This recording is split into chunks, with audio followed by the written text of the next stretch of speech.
Faithful and meritorious devotees. One of the most important teachings taught by the Buddha in this Buddhasasana is Kamma, karma.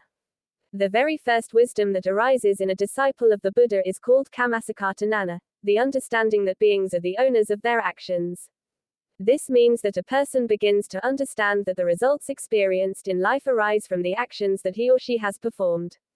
The reason why the results of karma are often difficult to understand is because people do not understand dependent origination, paticca samuppada. One question that many people ask today is this: where are the actions we perform stored? How do the wholesome and unwholesome actions we do produce their results? The Buddha explained that karma is intention. The Buddha declared, "Because it is intention that I call karma. Having intended, one acts through body, speech, and mind." Therefore, karma refers to wholesome and unwholesome intentions. Today many people wonder where the karma we perform is stored. The answer is that karma is stored in the mind. However, when we say that karma is stored in the mind, we should not think that there is a permanent mind that holds these actions. The mind is not something stable or permanent. The mind is constantly arising and passing away. The mind is not material. It has no shape, no size, and no color. The mind is a nama-dharma, a mental phenomenon. When we perform actions, whether wholesome actions such as giving, or unwholesome actions such as killing, the mental states and the physical phenomena associated with those actions arise and pass away at that very moment. Those mental and physical phenomena that arise during the action do not remain permanently. They cease immediately. However, similar mental states can arise again when those actions are remembered or recollected. Therefore, the mind can be understood as a collection of wholesome and unwholesome results. When we perform wholesome deeds such as generosity, morality, and other meritorious actions, certain mental and physical phenomena arise and pass away. Similarly, when unwholesome actions are performed, corresponding mental and physical phenomena arise and pass away. These collections of mental and physical processes are what we call a being or a person. Within these wholesome and unwholesome mental states there exists a quality called intention, cetana. It is these intentions that are called karma.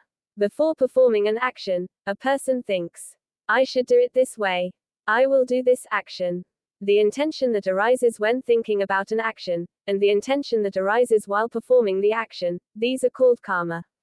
These intentions have the power to produce future mental and physical phenomena.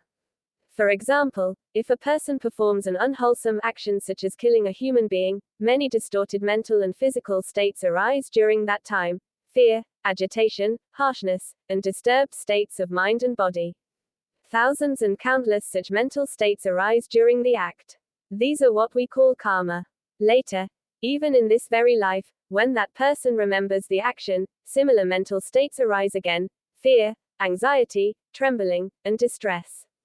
The results appear according to the strength or weakness of the cause that was created. For example, if someone committed a murder 10 years ago, the mental states that existed at the moment of the action are no longer present now. They have already ceased. However, when that action is remembered, similar mental states arise again. When that person sees the police, fear may arise and he may try to hide. In this way, the results arise according to the causes that were created. However, these results do not arise all the time. They require the appropriate conditions and circumstances.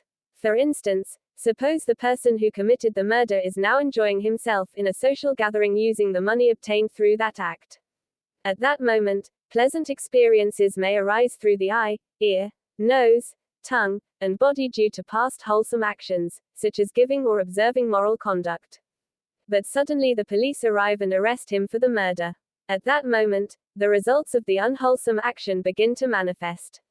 Fear arises, the person trembles, runs away, hides, and suffers mental distress. When the person is imprisoned and punished, similar painful mental and physical states arise again, similar to those that arose during the act of killing. This is how karma functions. The actions we perform are stored within the mind. However, in this life we usually experience only a small portion of the results of those actions. The full results of certain actions may arise only when a new rebirth occurs due to that karma.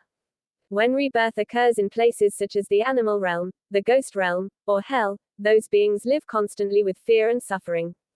The same types of fearful mental states that arose during unwholesome actions arise again there.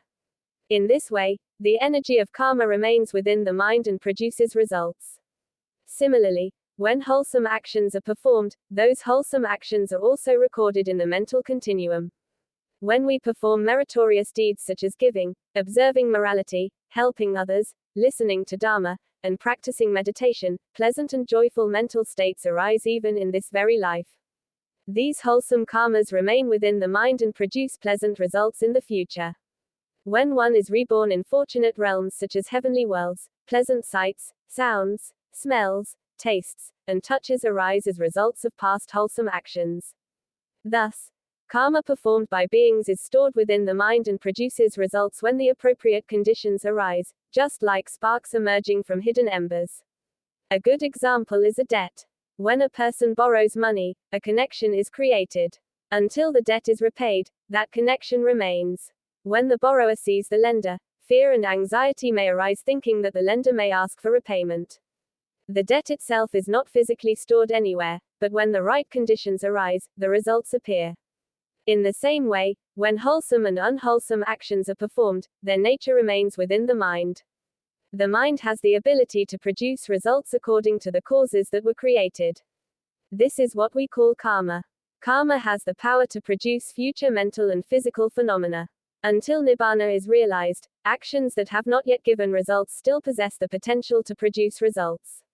Therefore, today we have explained where the karma we perform is stored. The nature of karma is a deep and profound teaching in Buddhism, and it is something that everyone should strive to understand. May this hearing of the Dharma become a cause for all of you to be freed from the suffering of samsara and to attain Nibbana.